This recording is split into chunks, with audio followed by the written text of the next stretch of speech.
All right, let's go ahead and get started. Thanks everyone for joining.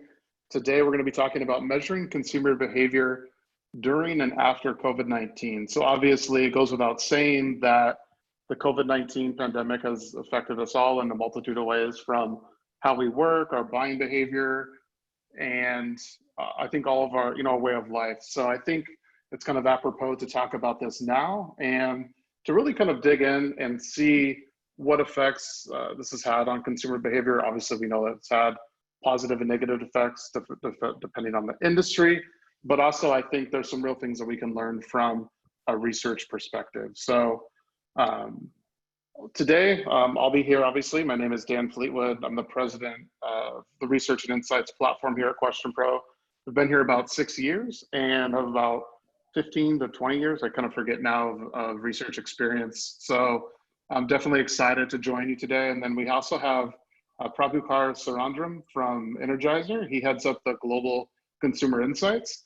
I'll be bringing him in a little bit.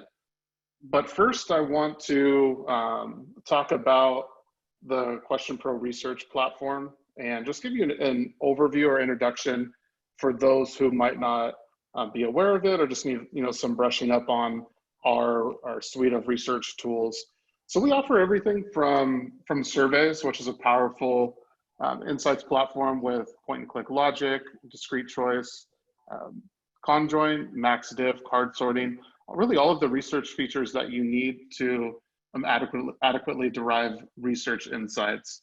And then in combination of that is the communities platform, where you can manage and maintain an engaged community of your brands, either your top promoters or key target markets, or any market that you want to find more about. You can co-create with them, get those additional insights, and collect the qualitative and quantitative insights that you need. In addition, audience or online sample plays into that with over 22 million plus mobile-ready respondents to conduct market research studies. So we have that along with the services and partnerships. So the ability to manage communities, do research projects, and the heavy lifting is what we can focus on and really get on what's really important. So that's the QuestionPro research platform at large. And the agenda for today is to tell you a little bit about QuestionPro's COVID-19 resources.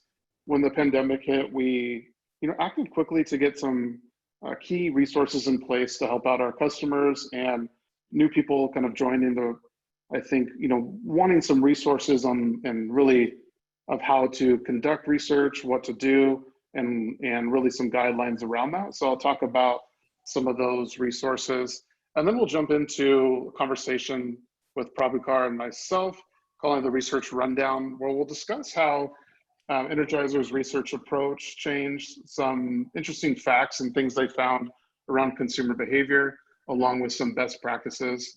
And then perhaps best of all, we'll do a live Q&A. So get your questions into the chat functionality here in Zoom, and we'll be monitoring that and featuring those on the live Q&A coming up.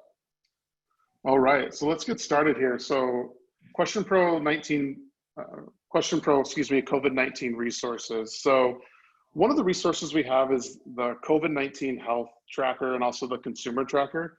So this is where you can track national to hyperlocal effects of the pandemic and really get a pulse on what's happening. We'll be talking more about this. I want to focus on this a little bit here in the webinar. And then we also have some other resources available really around team dynamics and health, especially with more and more employees working remotely. It's things that you need really to identify and work on areas that may affect productivity and business continuity during these times. So it's a free survey and checkpoint that we're offering there, along with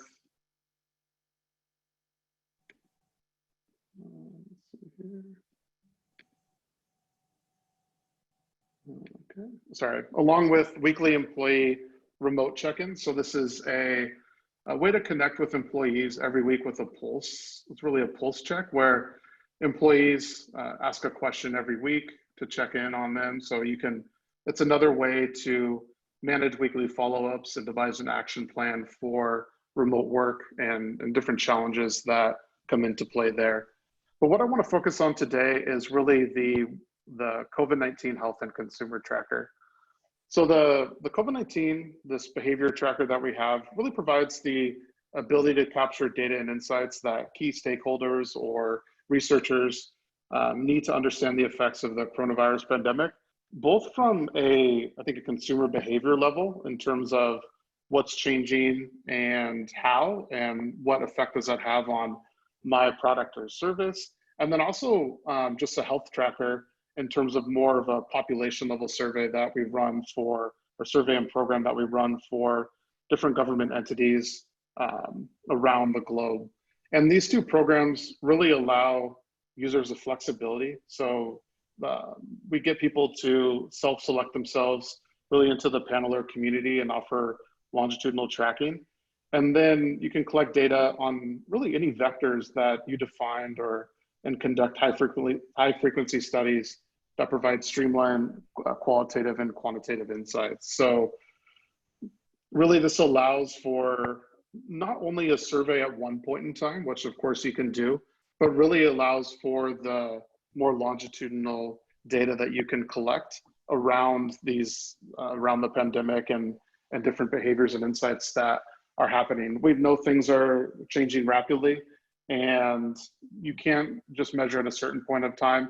You have to continually collect data, I believe, to really get at the root and really get an understanding for what's going on. And this is what this health tracker and consumer behavior tracker really gets at. So it's a four-pronged solution designed to help derive insights that matter most, from initially designing, which is usually around 2 weeks or so. 1 week or so is recruit and launch, and then you can share data, engage participants through surveys and other qualitative offerings that we have, and then analyzing the data. That's obviously why you're doing it and really interested in this research tracker. But the ability to do that over time and on those tracking studies helps out a ton. So diving into this a little bit more on the design aspect. So we will work with agencies or stakeholders to understand really what information is important and needs to be conveyed when looking at the results, and then determining the best mix of the library of questions that we have and the frequency of those questions. It can also be a mix of quantitative and qualitative. So perhaps you get some answers from the quantitative aspect of it and you want to dive in, take a smaller group and do a more focused project with those. You can do a online focus group with those folks as well to really hone in on certain key areas. And then, of course, before all that, we need to recruit those members. So we can send out emails and SMS messages for recruitment survey, of course, asking people to join. This can either be from people that we recruit, or we can get a list. We get lists from our clients and invite members that way.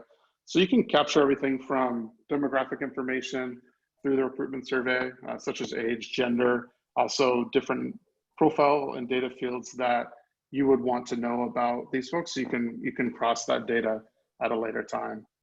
And then really you can engage. So we will deploy the survey, predetermine the intervals, monitor progress, send out reminders, all of that good stuff to really allow you to get those insights that you need. And then a mix of, we can present the findings via presentation, or we can give you the analysis and insights that you need to derive your own understanding from those key factors, really around the longitudinal study or around the data at large, depending on the mix and the design that you're going for in this particular tracker. In terms of the framework, just quickly, essentially it starts with the user getting the invite, being invited to the panel. There's an aspect where you can have a mobile app and do check-ins with them. And then you also have those operational surveys, so that bivariate data you can pull in, cross those two, and then do analysis on that, of course. But then also you can send real-time notifications to key stakeholders, so you can get up to the minute real-time info as well. So a number of different ways, but this is essentially the framework of the program that is set up. And then quickly you can get a pulse on all sorts of key trends. So through the unified platform and the research services that we provide, you can get a pulse of attitudes towards COVID-19, whether that is health data, consumer data. All of these things can be tracked in real time, and you can see the trends shift and really take more of a fact-based approach and agile decision-making based on these multiple data points that you can glean from surveys and other data as well, and really see how certain things change at different points in time relative to these particular trends as well. So everything from the jobs and the job market, the economy, purchase decisions, financial transactions, all of these things can obviously be measured through this tracker.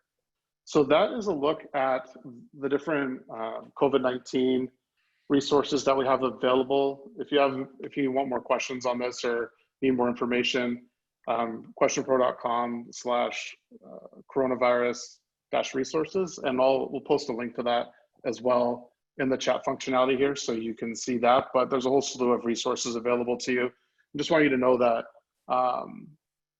we're continuing to think about this and develop new resources as things evolve here. But without further ado, I want to invite in Prab from Energizer. Hey, Prab, are you there? Yes, Dan. Thanks for having me. Great. Yeah, thanks for joining us today, Prab. Excited to have you. And just so everybody has an introduction, Prab manages the global insights for Energizer in the batteries and lights category at Energizer. So has gained broad knowledge in consumer research through his experience on the CPG and retail client sides, and also being a part of media agencies and research suppliers. He focuses on innovative research techniques to complement traditional methodologies. And I can attest to this. He's definitely helped push QuestionPro into getting new features and functionality in the platform and always keeping us on our toes. So Prab, I'm excited to have you today, and let's get started. I think what would be best is to start with the research approach. And when this coronavirus pandemic came about, how did your research approach or survey questions change when the pandemic hit? Can you speak a little bit to that? Yeah, sure. When this pandemic hit during the initial phases, I think there were some real concerns around like how different is the consumer mindset? Is this the right time to do the research, right? That these are all valid concerns, but there was still research happening in the marketplace by our research partners, including you guys, that kind of confirmed saying that consumer responses are not any different than what it used to be.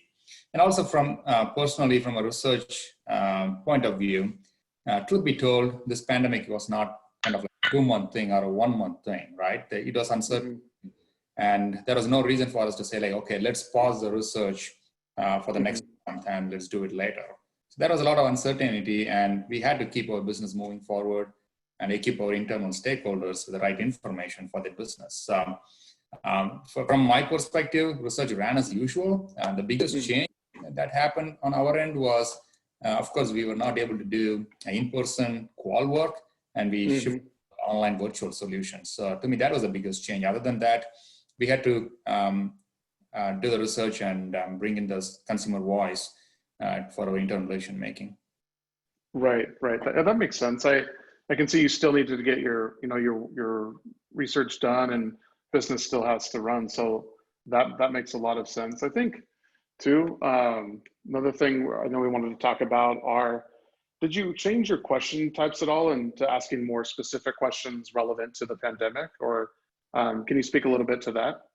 Yeah, sure. Of course, there are some changes we made to the survey to kind of get around that consumer mindset, right? Again, people were in a different mood. There are a lot of, if you turn on the media, it was all about the virus is increasing, the economy is going down or whatnot. So we wanted to have that ability in the data cut to be able to say like, okay, even though there is a scary feeling happening out there, we are still good with our data. We feel confident in our data. So we were able to add some consumer sentiment questions around, are they optimistic? Are they anxious? Do they have a positive or negative outlook of the near future? So adding this type of kind of the consumer sentiment questions help us cut the data and look at it to say that, okay, the results are not biased one way or the other. So that gave us more confidence in the data. And if someone was questioning us, we were able to kind of convince them and also convince ourselves as researchers saying like, okay, the data is valid. It is not fluctuating one way or the other. Right. Yeah, that's interesting. Adding consumer sentiment and then looking at the data by that. Off the top of your head, did you see big variances in data between someone that was like generally not afraid or someone that was more afraid? How did that look, or did you look at that at all? Yeah, we did actually, and not really. We didn't see much of a difference. Again, it depends on the topic, what you're investigating. If you're obviously something very consumer sentiment oriented, you will see the difference. But based on our internal business objectives, if you're testing a creative or if you're testing some concepts or whatnot, we didn't see much of a difference based on how the consumer sentiments varied. Got it. That's interesting, huh? But you had to collect that data just to know, right? Yeah. That's the thing. So, yeah, interesting. So, do you think your approach will change? You know, once we're coming out of this pandemic, I know there's a lot of uncertainty on when that will be, but do you think your approach will change at all based on any of your findings as we're coming out of the pandemic? Yeah, I'm not sure when we are going to come out of this pandemic, but yeah, right. I think being positive, I think we are, and seeing that reopening gives me some positive hope. Going back to research, I don't know what will change. Of course, where there's a need to do in-person qual work, what we are not able to do today, that will happen in person. That will of course change. And other than that, this pandemic timeframe helped us learn different things. For example, we were running a weekly survey with you guys. We wouldn't have done that if there was no COVID, right? So that's true. We were able to learn a lot of things what we would have not learned if we had not done this study. So whenever we come out of this pandemic or post-COVID timeframe, I would say like we would still continue doing that because we see a lot of value in it. So that will be kind of a learning for us from based on this COVID timeframe, continuing doing that and studying consumer mindset on a weekly or bi-weekly basis is definitely help assist our marketing activities. Yeah, that's interesting. So the sort of the weekly survey to monitor that, and then also probably a shift to more online qualitative work, I think those are two, I think, key points that you mentioned there. Great. So let's switch and just talk about, you know, consumer behavior in general. So what can you share about pre and post COVID-19 consumer behavior from the research that you guys have done? Yeah, definitely. So everyone knows the consumer behavior has changed a bit, right?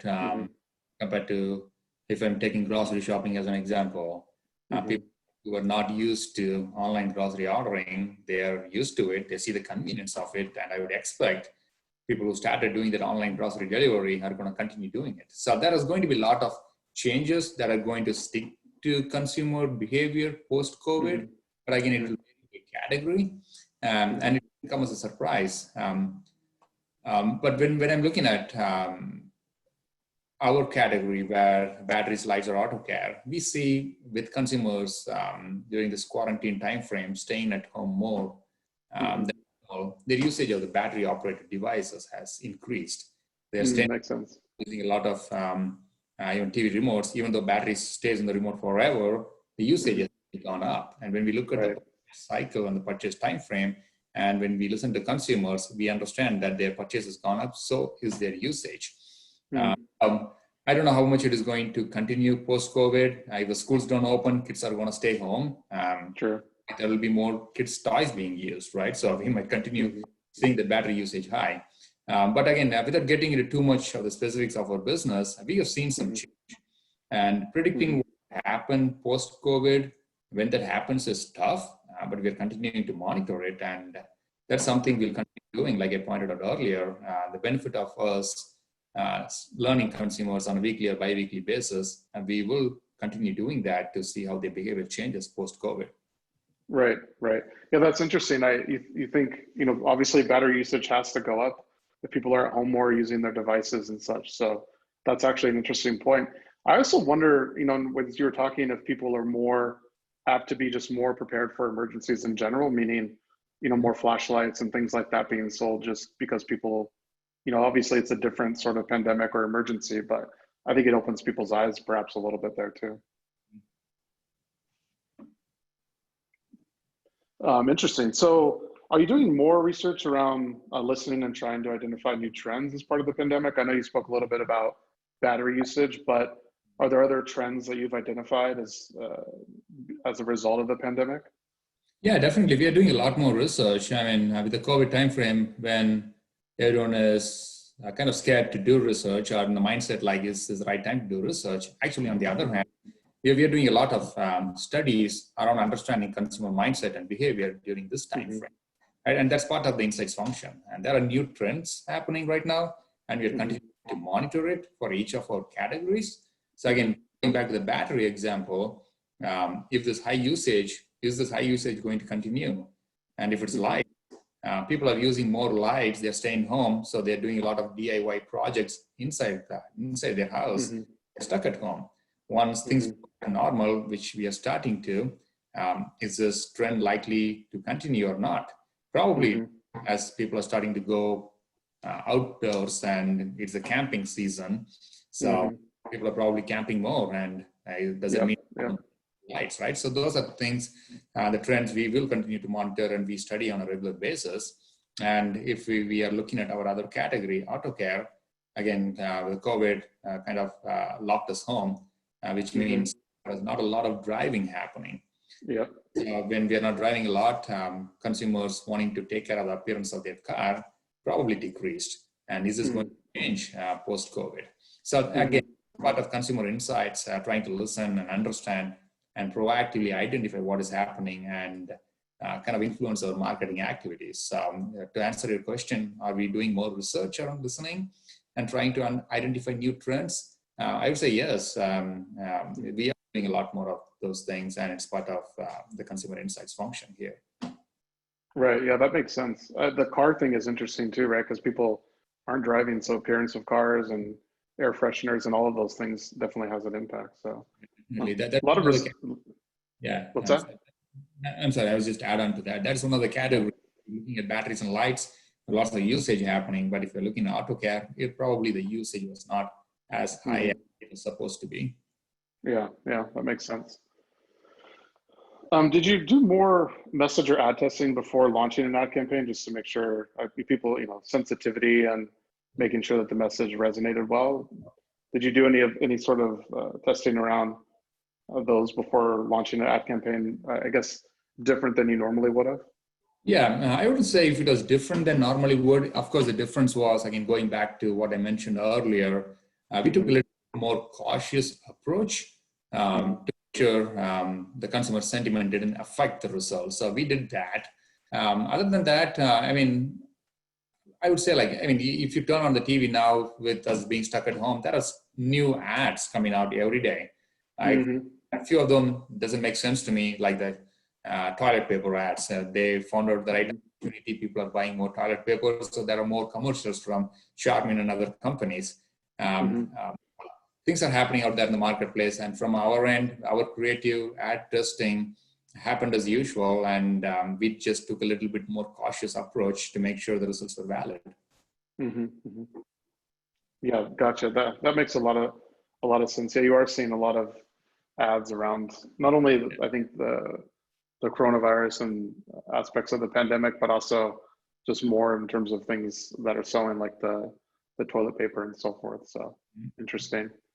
I want to switch to talk about a few of best practices that you've encountered as you're navigating through this coronavirus pandemic.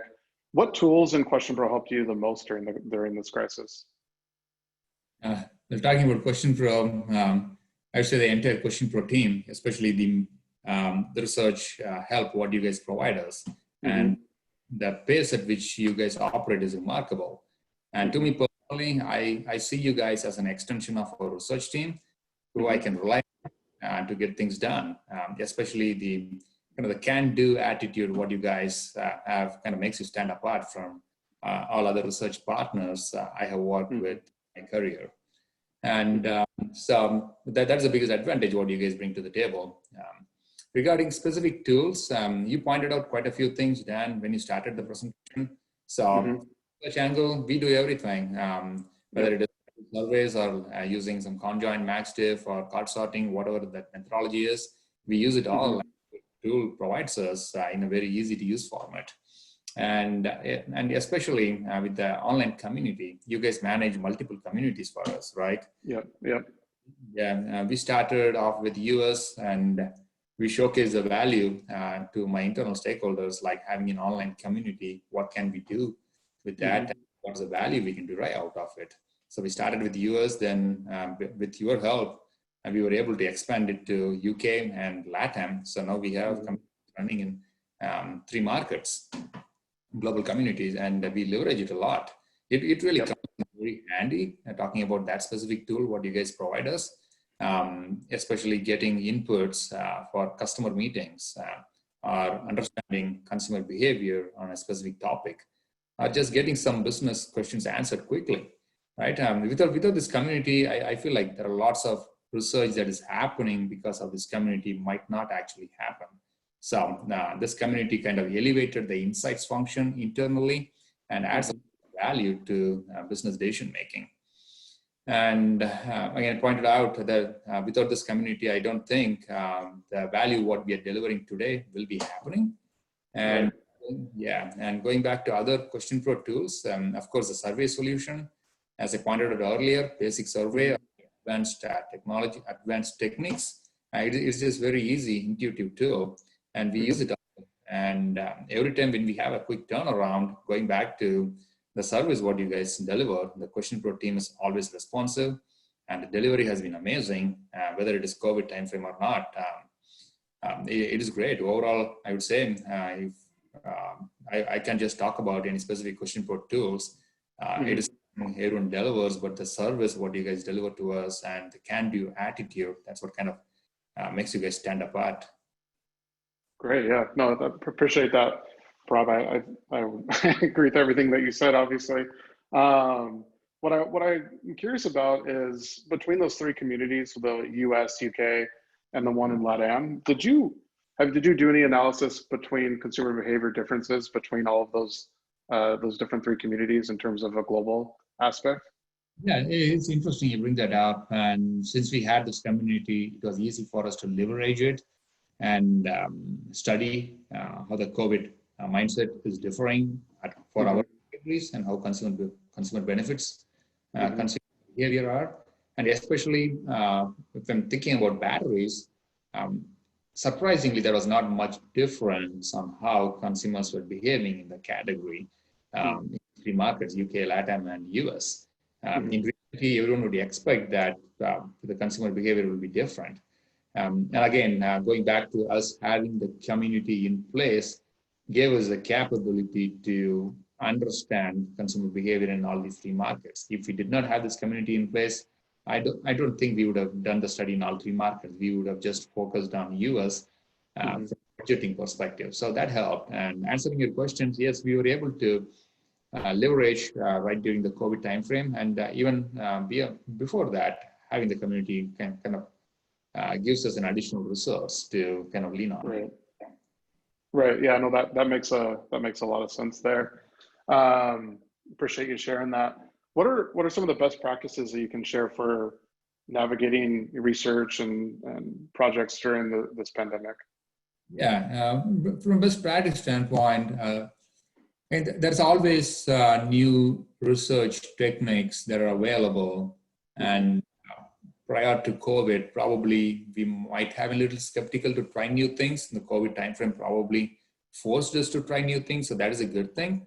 And as I mentioned earlier, if there's heavy concerns around doing research around this time frame, right? Having additional data cuts by consumer sentiment helps big time.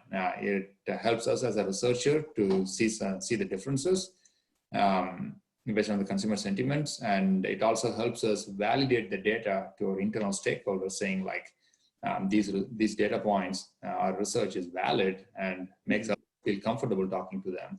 Also helps us get them comfortable in using the data. And to my point, the opportunity cost of trying to catch up with everyone else once this returns to new normal are just too big if we don't do research. Research needs to happen. Yeah, that makes sense. It's like you have to keep up with it, otherwise you're going to get left behind, so to speak, right? So makes sense. Do you think, is there going to be we talked a little bit about this earlier in terms of batteries, but in terms of new categories, do you think there'll be a big increase in product usage across any of those new categories? Yeah, and we kind of touched on it earlier. It varies by category. There are some consumer behavior that will carry on, and that is something that might go back to normal, like it used to be, right? So it is really tough to say. It is going to vary by category, of course. This is, again, something we are monitoring. We know that purchase behavior has changed, during the purchase and usage on a bi-weekly basis. And as I mentioned earlier, this is something we'll continue doing even after this COVID gets done. And with the solutions and the tools, what you guys provide, and more importantly, with the partnership, what we guys have with you, really helps make things happen. So going back to the question, it is tough to kind of talk about all categories in general. It's going to vary by category. Right. Okay, that makes sense. I understand that. And you mentioned a lot of, I think, battery usage obviously has gone up. So maybe it's not so much a new category, but you may find new ways to use it or new products there as well. So, finally, what advice do you have for other researchers as they're trying to conduct research during this pandemic? It seems like you guys have been able to, get a good stride and still manage to conduct research, pull out new methodologies and try new things. But what advice would you have for other researchers that are in a similar boat as you? Yeah, from an advice perspective, I think this is the time to try out new techniques that you haven't used before or relevant using, especially with the in-person qualitative work. We were forced to be not able to do it. So this is the opportunity to do new things, right? So having things to do virtually, this is probably the right time. We have moved a lot of our work virtual, and there might not have been a better time to do it. And about how useful and effective the online community, what we run with you guys, have been for us before COVID, and especially during this time. If community is something what you guys have not been thinking about or used to, I think it's probably a time to give it a shot. It adds tremendous value, believe me, and it does elevate the value the insights functions can deliver. So from advice perspective, it is time to try new things and see what value it can deliver. Yeah, I think that makes sense for a lot of researchers out there. They probably wanted to try new things, but never had the opportunity. So I think, through some of these times, whether you like it or not, it creates that opportunity, right? So you kind of have to, I think you have to go with it. So I think that's a really, really good point. And unless until you try something, you don't learn about it. So it is the right time to take the risk a little bit and see what you can get and add to your research toolkit. Right. Yeah, no, I think you're 100% spot on there. Let's, I think those are the questions, but I'd love to go to a live Q&A. Let me check and see what questions are coming in for you, Prab, and then I will kind of feed them back to you here. So let's see. I'm just looking at these questions. So in regards to the community that you have, Prab, what are some things that work well? I know you mentioned the weekly survey. Are there other things that have worked well during this pandemic in regards to the online community and how it's working for you? What are things, if I understand your question right, Dan, what are some things that work well for us? Is that the question? Yep, that's right. There are a lot of things. Communities come in really advantageous. Let's say we have a meeting coming up with Walmart or Walgreens, a customer meeting, right? So we need to understand some consumer sentiment around how people are shopping at Walmart, what are they doing, and things of that nature. So it is easy for us having the community and a pool of consumers who signed up with our community to talk to them about, like, hey, did you shop at Walmart last week? What else talk about it, right? So having the ability to rely on them and throwing in a couple of questions or having a quick chat online chat with the consumers in our community kind of helps us get the data points in like a matter of hours, or at most in a day or two, right? So if you have a meeting coming in a couple of days, that just helps elevate our pitch to the retailer and helps us talk to the retailer in a better manner and showcase our thought leadership. So that comes in really handy. And on another angle, every time, doesn't matter what business it is, all the stakeholders have some questions or not, and we don't do research all the time. A simple question could be like when we're looking at, let's say, chargers, what does smart devices mean to consumers? Very basic, simple question, right? Everyone has their own assumptions. Having the ability to lean in on the community and adding the consumer voice helps big time. So to me, consumer insights is always an additional source of information that should help in business decision making. So having the community, we are able to rely on that heavily and add in the consumer voice each and every time when we need it, especially since it is, there's literally no cost since we have it set up. And from a timing perspective, it's a very quick turnaround. Right. That makes a ton of sense. I think the quick turnaround, the buzzword, agile in nature, right? So all of those things I think definitely help out. What are, in terms of participation rates in the community during this pandemic, have you seen an increase in response rates, or has it been about the same? Tough to answer, because anytime we throw in a question to the community, we get like probably 200, 300 responses in a matter of hours. So right, yeah, that's true. So what more do you want, right? No. Yeah. And we are pretty big, we're pretty robust size community too, right? In the US, we have around 8,000 consumers. We get good response.